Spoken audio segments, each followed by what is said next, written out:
Atas nama Bapa dan Putra dan Roh Kudus, amin. Shalom Aleichem bersama Mesia. Selamat bertemu kembali saudara dengan saya, Archimandrit Romo Daniel Biantoro, Ketua Umum dan Pendiri dari Gereja Ortodoks Indonesia. Kita akan melanjutkan acara kita hari ini. Hari ini adalah tanggal 15 Agustus tahun 2022. Ini ada pertanyaan yang sudah lama dikirimkan kepada saya, itu tahun lalu ini, oleh saudara tanggal 28 Maret 2021 dikirimkan. Maaf saudara Alfus, karena saya sibuk banyak hal, jadi baru bisa jawab sekarang. Pertanyaan saudara Aldo dari Manado begini. Selamat siang Romo, maaf saya Aldo dari Manado. Mau tanya Romo, 1. Apakah roh manusia dan jiwa manusia itu, atau roh dan jiwa saya itu kekal, tidak akan pernah mati? Apakah Roh Kudus atau Roh Allah bisa masuk ke diri manusia, atau hanya bisa hadir?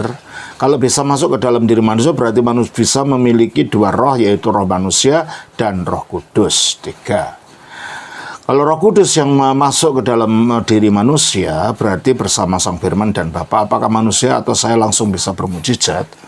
Mohon jawab ya Romo, terima kasih. Saudara Aldo, terima kasih atas pertanyaannya. Akan saya jawab demikian.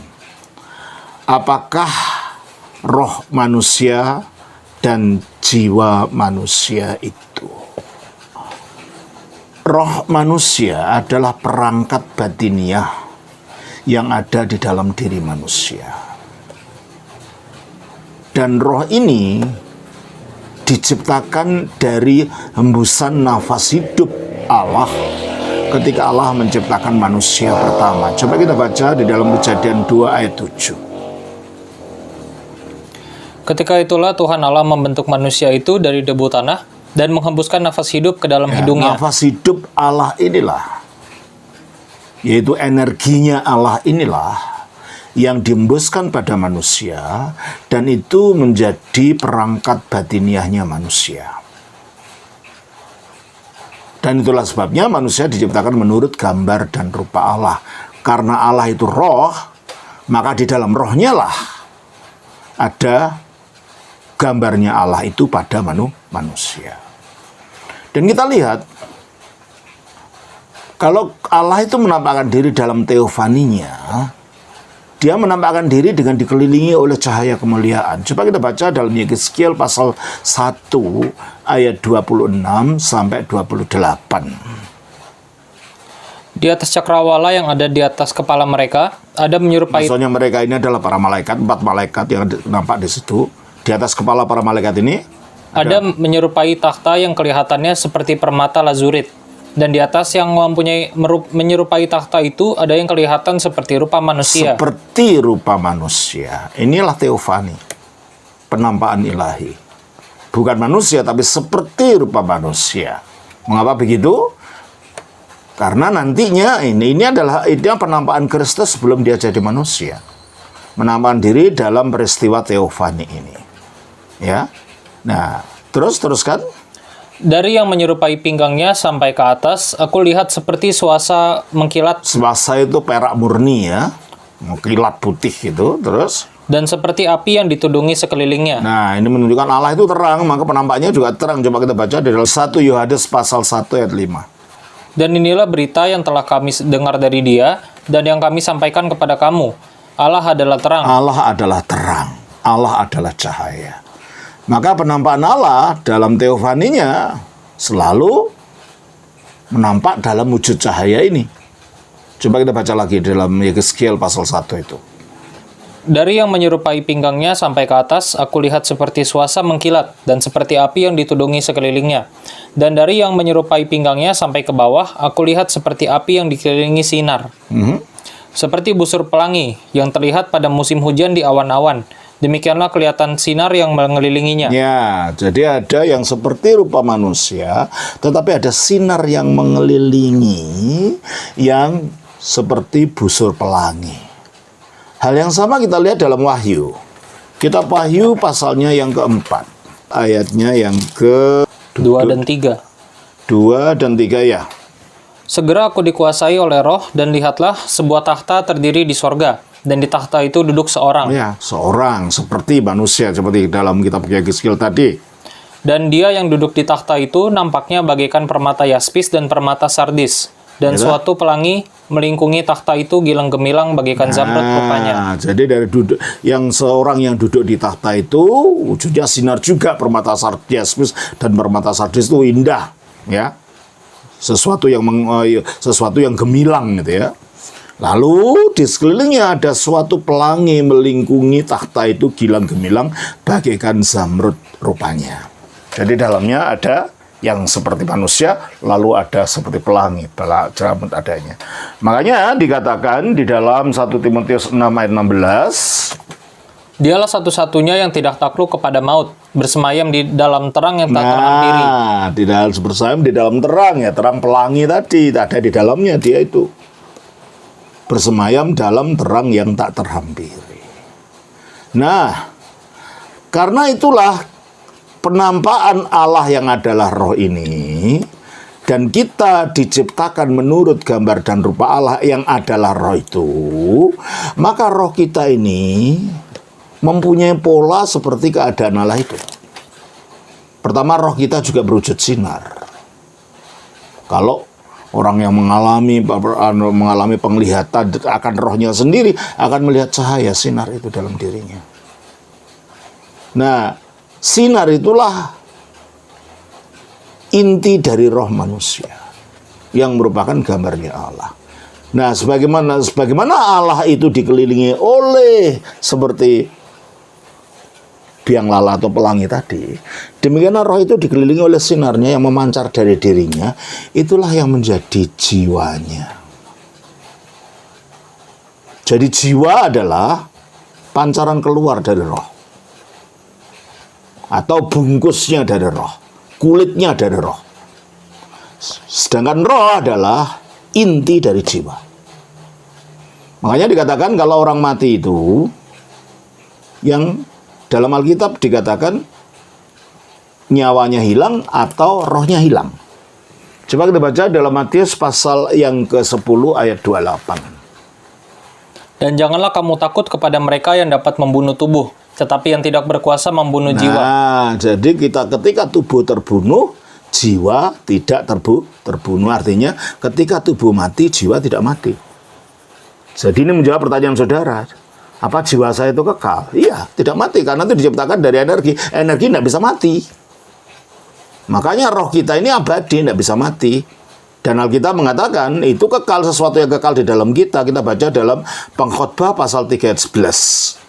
Ia membuat segala sesuatu indah pada waktunya. Bahkan ia memberikan kekekalan dalam hati mereka. Nah, ia memberikan kekekalan dalam hati mereka. Dalam hatinya manusia. Nah, kekekalan inilah energi ilahi yang dihembuskan, yang akhirnya menjadi rohnya manusia. Yang roh dan jiwa itu bisa dibedakan, tapi tidak bisa dipisahkan. Makanya dalam Matius 10 ayat 28 tadi, kalau roh jiwa tubuh itu mati, jiwa tidak mati, gitu kan? Jadi jiwanya hilang, keluar dari tubuh, tubuhnya mati. Tapi di dalam Yakobus 2 ayat 28 dikatakan, Enggak ada. Yakobus pasal 2 ayat 26, maaf. Sebab seperti tubuh tanpa roh adalah mati. Nah, jadi tubuh mati karena apa? Tanpa Rohnya roh. nggak ada. Menurut Matius, tubuh ini mati, tapi apa yang tidak mati? Jiwanya keluar. Jadi kalau gitu, menurut ayat ini, ketika orang itu mati, yang meninggalkan tubuhnya itu adalah rohnya dan jiwanya. Roh itu adalah inti terdalam dari jiwa. Jiwa itu adalah bungkusnya dari roh yang menampakkan diri melalui tubuh kita. Oleh karena itu sebenarnya kita bisa bicara ini bukan karena dari otak, itu enggak. Otak itu hanya, kalau komputer itu chip jasmani dari ekspresi dari roh. Buktinya apa? Di dalam Alkitab dikatakan di dalam Lukas pasal 6 mengenai 16 mengenai orang kaya yang meninggal itu, ya. Ayatnya yang ke-23. Orang kaya itu juga mati lalu dikubur, dan sementara ia menderita Nah, sengsara di siapa alam yang maut, menderita bukan tubuhnya, inilah rohnya. Jadi memang manusia itu roh. Coba ayat yang ke-21, ayat yang ke-22. kemudian matilah orang miskin itu, lalu dibawa oleh malaikat-malaikat. Nah, yang dibawa apa? Bukan tubuhnya, kan rohnya. Jadi roh itu tidak mati ketika itu tubuh itu mati. Ya? Dan ketika tubuh roh yang mati itu ada di alam kubur. Coba ayat 23 tadi. Orang kaya itu juga mati lalu dikubur, dan sementara ia menderita sengsara di alam maut, ia memandang ke atas, dan dari jauh dilihatnya Abraham. Ya, toh? Dia punya kesadaran. Bukan hilang. Roh tidak mati.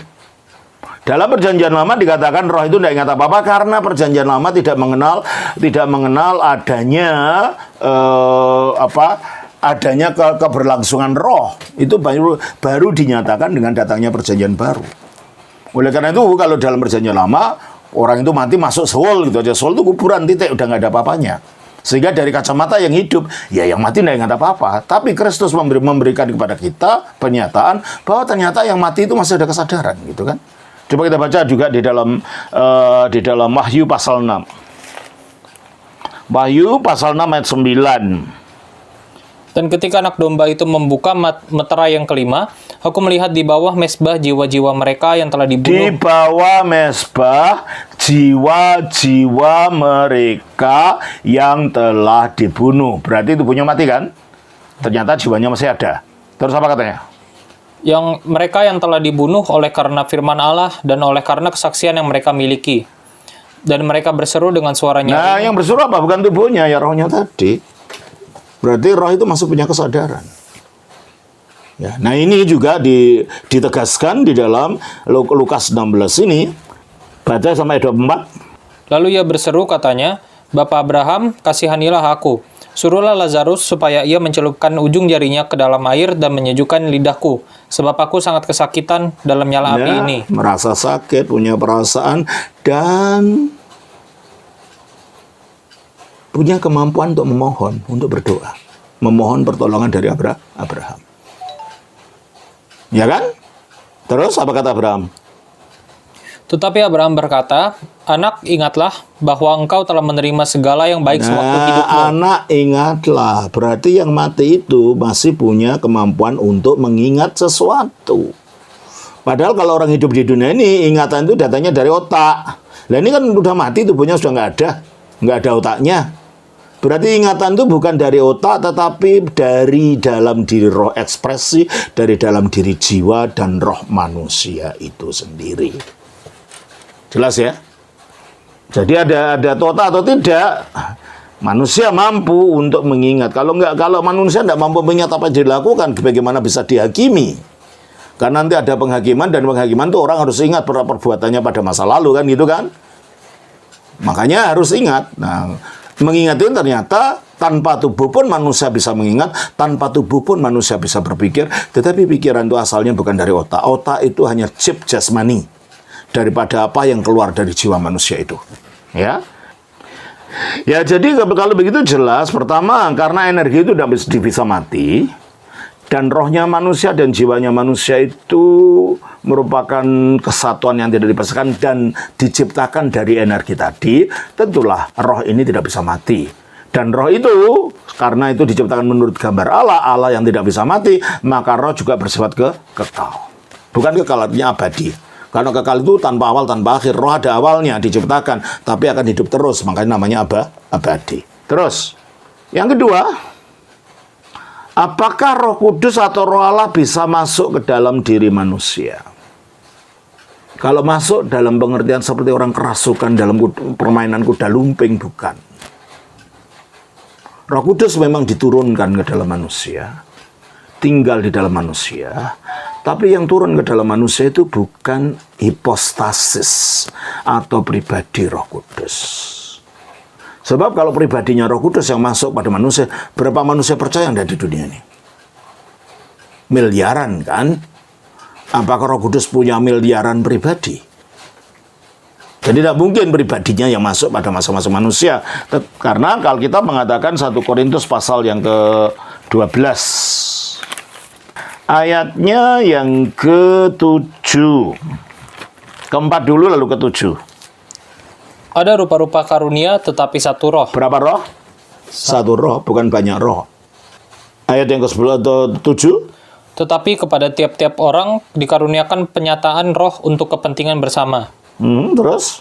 Sebab kepada yang seorang roh memberikan karunia untuk berkata-kata dengan hikmat, dan kepada yang lain roh yang sama memberikan karunia Roh yang berkata-kata. apa? Roh yang sama, satu itu. Berarti kalau itu Roh Kudus itu pribadinya yang satu, tidak mungkin masuk ke dalam diri manusia orang beriman yang miliaran ini jumlahnya. Nah kalau gitu yang masuk ke dalam, yang tinggal di dalam diri kita apa? Energi. Makanya di dalam Gereja Timur dibedakan antara esensi ilahi yang hanya bisa dialami dimengerti oleh Allah sendiri, di mana manusia tidak mengerti apa-apa tentang esensi ilahi, tetapi manusia bisa mengalami Allah di dalam energinya. Kita baca di dalam Kisah Rasul pasal yang ke-17, ayatnya yang ke-28. Sebab di dalam Dia kita hidup, Di dalam Dia kita hidup, kita bergerak, kita bergerak, kita ada. kita ada. Ayat 27. Supaya mereka mencari Dia dan mudah-mudahan menjamah dan menemukan Dia, walaupun Dia tidak jauh dari kita Tidak jauh masing-masing. dari kita. Dalam hal apa dia Allah tidak jauh dari kita? Dalam energinya. Tetapi dalam esensinya dia tak terhampiri. Kita baca dalam 1 Timotius 6 ayat 16 itu. Dialah satu-satunya yang tidak takluk kepada maut, bersemayam dalam terang yang tak terhampiri. Terang tak terhampiri. Cahaya yang mengitari sekitar diri Allah itu pun tak dapat dihampiri, apalagi Allahnya sendiri. Inilah berbicara tentang hakikat ilahi atau esensi ilahi. Esensi ilahi memang tidak dapat dimengerti oleh manusia, tetapi manusia mengalami kehadiran Allah melalui energi ilahi. Jadi kalau ada Roh Kudus itu tinggal di dalam kita, itu tinggalnya melalui energi. Nah karena Roh Kudus itu selalu satu dengan Bapa dan firman-Nya, maka jika Roh Kudus tinggal di dalam kita, yang tinggal di dalam kita ya memang Bapa, Putra, Roh Kudus, Allah, firman-Nya dan Roh-Nya, energinya Allah, Bapa, Putra, Roh Kudus. Coba kita baca Yohanes pasalnya yang ke-14 ayat 16. Aku akan minta kepada Bapa, dan Ia akan memberikan kepadamu seorang penolong yang lain, supaya Ia menyertai kamu selama-lamanya, yaitu Roh kebenaran. Dunia tidak dapat menerima Dia, sebab dunia tidak melihat Dia dan tidak mengenal Dia. Tetapi kamu mengenal Dia, sebab Ia menyertai kamu dan akan diam di dalam kamu. Nah, jadi Roh Kudus ini akan tinggal dalam manusia melalui energinya tadi. Nah, dengan tinggalnya Roh Kudus dalam manusia, maka Bapa dan Firman juga tinggal pada manusia. Ayat 23. Jawab Yesus, jika seorang mengasihi aku, ia akan menuruti firman-Ku dan Bapa-Ku akan mengasihi dia dan kami akan datang kepadanya dan diam bersama-sama dengan dia. Kami, siapa ini? Bapa dan Kristus. Bapa dan Firman. Yang didahului dengan roh itu yang tinggal di dalam manusia. Maka dengan roh itu tinggal di dalam manusia, maka dikatakan kami akan tinggal di dalam di dia. Jadi energi ilahi itu milik Bapa, Putra, Roh Kudus sekaligus. Ya jadi kalau yang tinggal dalam kita, Allah tidak bisa kita potong-potong, pisah-pisah. Allah merupakan kesatuan. Tritunggal itu satu. Energinya juga satu. Yang tinggal di dalam kita. Nah pertanyaannya yang saudara ajukan, apakah Roh Kudus atau Roh Allah bisa masuk ke diri manusia? Ya, energinya dikaruniakan pada kita, dan itu kita terima pada saat kita dibaptiskan dan dikrisma. Karena pada waktu krisma itulah Roh Kudus dikaruniakan kepada kita. Ya, terus kalau bisa masuk ke diri manusia, berarti manusia bisa milih dua roh, yaitu roh manusia dan Roh Kudus. Roh Kudus bukan rohnya manusia, tetap rohnya Allah. Jadi manusia tidak milih Roh Kudus, meskipun Roh Kudus tinggal di dalam dia. Roh Kudus yang memilih manusia itu, tapi tinggal di dalam rohnya manusia. Ya memang ada dua roh, tapi satunya bukan miliknya manusia, satunya tetap miliknya Allah. Allah yang hadir di dalam rohnya manusia. Coba kita baca di dalam di dalam Roma pasal 8 ayat 16. Roh itu bersaksi bersama-sama dengan roh kita. Ya, roh itu bersaksi bersama-sama dengan roh kita. Berarti roh itu bukan roh kita, rohnya Allah tetap. Tapi ada di dalam kita gitu loh. Mendampingi roh kita. Jadi kita tidak punya dua roh. Roh satu yang didampingi rohnya Allah yang dikaruniakan kepada kita. Karena dikatakan di dalam 1 Korintus pasal 2 ayat 11, Siapa gerangan di antara manusia yang tahu apa yang terdapat di dalam diri manusia selain roh manusia sendiri yang ada di dalam dia? nah, rohnya manusia ada di dalam manusia. Terus? Demikian pula lah, tidak ada orang yang tahu apa yang terdapat di dalam diri Allah selain roh Allah. Nah, roh Allah ada di dalam diri Allah. Jadi beda ini. Nah, ketika Roh Kudus diberikan kepada kita, bukan kita yang memilih rohnya, itu rohnya Allah kok. Hanya rohnya itu hadir, dan dengan hadirnya roh Allah itu hadir pula Bapa dan firman-Nya melalui energi ilahi. Terus saudara bertanya, kalau Roh Kudus yang masuk ke diri manusia berarti bersama Sang Firman dan Bapa, betul? Menurut apa tadi? Menurut Yohanes pasal 14 ayat 23. Ya. Apakah manusia atau saya langsung bisa mujizat? Roh Kudus datang itu bukan untuk berbuat mujizat. Roh Kudus datang terutama untuk membawa kita kepada penyucian, supaya kita hidup kudus dan akhirnya kita dapat menyatu dengan Allah. Mujizat itu hanya salah satu manifestasinya tapi untuk diri kita sendiri bukan itu. Kita dimeteraikan itu untuk menjadi miliknya Allah, dan Roh Kudus yang di dalam kita itulah yang akan menuntun kita kepada kekudusan. Karena kita memang diperintahkan untuk hidup kudus. Dan kita tidak bisa hidup kudus tanpa Roh Kudus. Ya, coba kita baca di dalam Ibrani pasal yang ke-14 ayat 12. Ayat 12 ayat 14. Berusahalah hidup damai dengan semua orang dan kejarlah kekudusan. Kejarlah kekudusan. Kita baca juga di dalam 1 Petrus pasal 1 ayat 15-16. Tetapi hendaklah kamu menjadi kudus di dalam seluruh hidupmu. Hendaklah kamu menjadi kudus dalam seluruh hidupmu, terus? Sama seperti Dia yang kudus. Sama seperti Dia yang kudus. Jadi kudus kita itu standarnya kudusnya Allah. Ya tidak mungkinlah kita kudus pada diri kita sendiri. Kalau bukan ada pertolongan Allah, energinya Allah yang bekerja di dalam kita, dan itulah Roh Kudus. Energinya Allah dikerjakan kita melalui Roh Kudus. 1 Yohanes pasal 3 ayatnya yang kedua. Ayat ketiga. Setiap orang yang menaruh pengharapan itu kepadanya menyucikan diri sama seperti Dia yang adalah suci. Menyucikan diri sama seperti Dia yang ada suci. Mungkin kita suci dengan diri kita sendiri? Enggak. Kita baca juga di dalam Matius 5 ayat yang 47. Pas Matius pasal 5 ayatnya yang ke-48. Karena itu haruslah kamu sempurna, sama seperti Bapamu yang di sorga adalah sempurna. Coba, kesempurnaan kita sama seperti sempurnanya Allah. Mungkin itu tidak mungkin. Harus ada pertolongan Allah. Nah, Allah menolong kita melalui kehadirannya di dalam kita yang dikerjakan oleh Roh Kudus, dan Roh Kuduslah dengan karya Kristus yang diterapkan kepada kita itulah yang membawa kita kepada pengudusan itu. Itu tujuannya Roh Kudus datang, bukan untuk berbuat mujizat.